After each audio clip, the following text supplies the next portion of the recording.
Bukti Alkitabiah yang mendukung konsep putra adalah kecerdasan, pikiran, dan rancangan.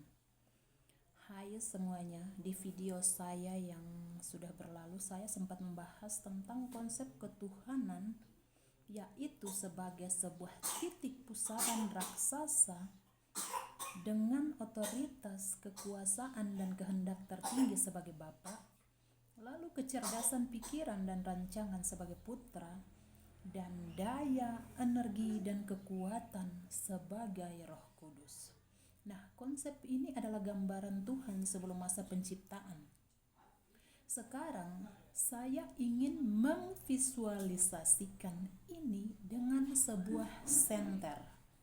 Di center terdapat tombol on off sebagai otoritas tertinggi. Lalu ada baterai sebagai putra, dan dalam baterai ada daya kimia.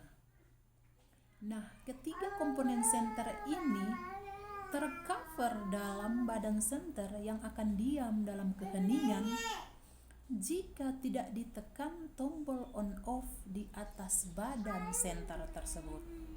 Itu yang pertama, kondisi sebelum masa penciptaan.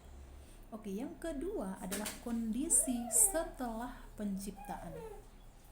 Kemudian Bapa memancarkan Putra dan Roh Kudus dari titik pusaran raksasa itu, yaitu kecerdasan, pikiran, dan rancangan, serta daya, energi, dan kekuatan yang abstrak atau tidak kelihatan ini ke dalam satu wujud yang saling mengikat, yaitu terang yang di dalamnya terkandung daya, energi, dan kekuatan super dahsyat.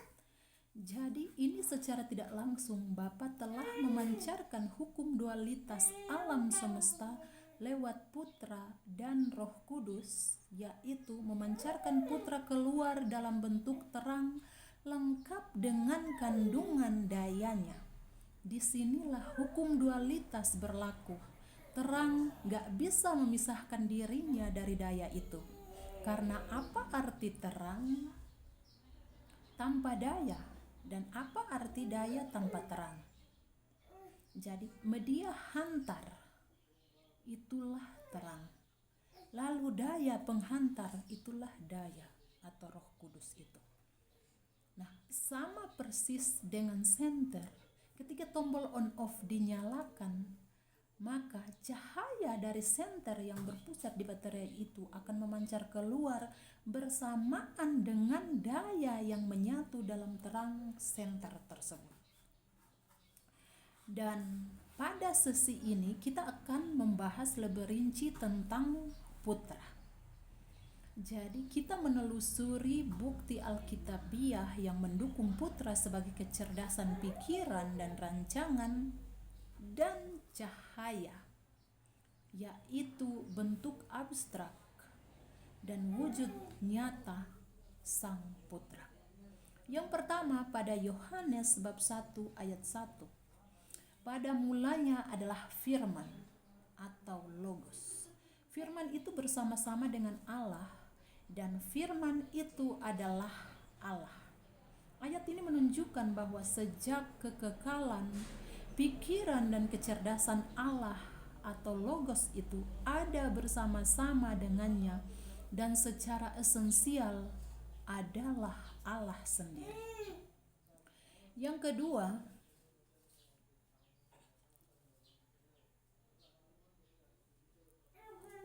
itu pada Amsal bab 8 ayat 22 sampai dengan 30. Itu pada bagian ayat-ayat ini itu dia menjelaskan. Dia berbicara tentang hikmat personifikasi yang dalam teologi Kristen dipahami sebagai praeksistensi Kristus, yang bertindak sebagai ahli bangunan atau perancang di samping Allah saat penciptaan dunia. Jadi saya tarik ke sekarang ya. Sekarang itu kita pakai istilah sebelum kita melakukan membangun sesuatu, kita selalu pakai istilah peletakan batu pertama. Itu sebenarnya datang dari arsitek kuno itu, yaitu peletakan batu penjuru itu. Jadi peletakan batu penjuru itu dianggap sebagai rancangan sebuah bangunan yang akan dibangun ke depannya itu. Makanya pada ayat ini Yesus mengatakan bahwa dialah batu penjuru itu. Secara tidak langsung dia menyatakan dirinya sebagai rancangan tersebut. Yang berikut ini terakhir adalah wujud nyata dari Sang Putra yang abstrak yang sudah memancar keluar dalam bentuk terang itu. Jadi metafora terang adalah salah satu identitas paling jelas dari Putra dalam Alkitab yang menggambarkan penyingkapan ilahi, kesucian dan kebenaran. Ini terdapat dalam Yohanes bab 8 ayat 12. Yesus berkata, "Akulah terang dunia. Barang siapa mengikuti aku, ia tidak akan berjalan dalam kegelapan, melainkan ia akan mempunyai terang hidup." Ini secara langsung dan terang-terangan mengatakan bahwa memang dialah terang itu. Dia adalah terang. Yang kedua dalam Yohanes bab 1 ayat 4 sampai dengan 5. Dalam dia ada hidup dan hidup itu adalah terang manusia. Terang itu bercahaya di dalam kegelapan dan kegelapan itu tidak menguasainya.